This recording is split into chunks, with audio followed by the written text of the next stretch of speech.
Hello viewers, this is Daphne Mushabe, the usual corporate guru. Today I'm going to talk about the role and functions of a company secretary. This topic is going to be divided into 3 parts. The first part is about who is a company secretary. The second part is about the legal basis and appointment of a company secretary. And then lastly, the functions and roles of a company secretary. So let's dig into briefly who is a company secretary. A company secretary is the office of the legal and compliance advisor of the company. The King 4 report refers to the company secretary as the concise of the company. And then the King 2 report notes that a company secretary plays a pivotal role in the corporate governance of a company. So what's about the legal basis and appointment of a company secretary? Let's look at who appoints a company secretary. According to section 187, subsection 1 of the Companies Act, obligates every company to have a company secretary. And then section 190, subsection 1 of the Company Act postulates that a company secretary must be an advocate of the High Court or a member of the Institute of the Chartered Public Accountants in Uganda or a member of the Institute of the Chartered Secretaries and Administrators. Under Regulation 110, Sub-Rule 1 of the Table A, that Table A, it's about the Companies Act. A company secretary is appointed by the directors on such terms and conditions as they think and deem fit. The appointment is by a board resolution. Then King 2 report under Principle 14 stipulates that a company secretary must be subjected to a fit and proper person test in the same manner as is recommended for a new director. Regulation 110 Sub-Rule 2 further empowers the directors to remove the secretary from office.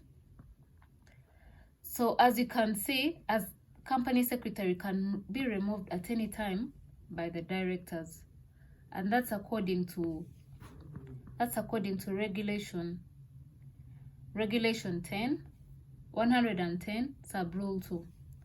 So moving on, what are the functions and roles of a company secretary?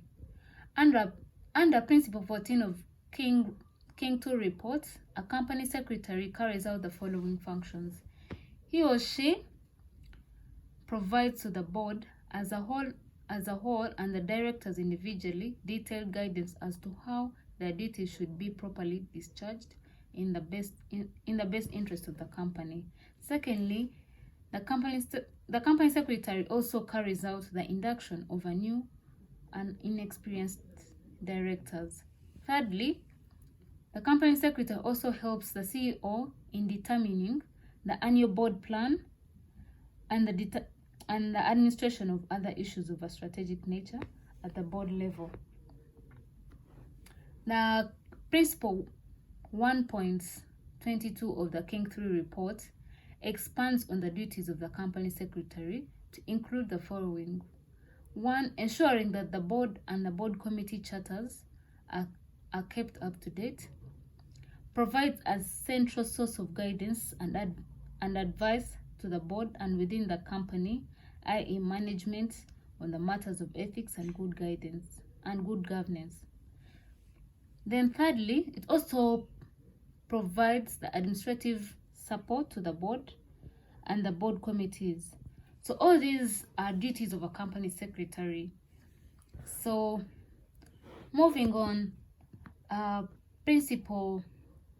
that was about Principle 1.22 of the King 3 report. Let's see what Article 10 of the Table F also talks about.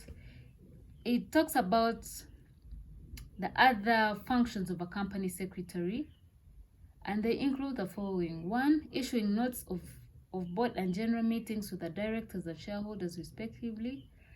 Then lastly, making the statutory filings of the company at the company's registry. The company secretary must also ensure that the company members registry is maintained and is updated at all time. This is according to the case of Matthew Ruchikaire v. Incafex. So this is all I had for you today. You can go ahead and make more research about who is a company secretary, what are their duties, but briefly that's how I could summarize it for you in a simple and easy way to understand. I hope you're enjoying this video. Please don't forget to subscribe, like, and comment in my comment section about any topic you want me to talk about or anything you'd want me to address to you about. Thank you.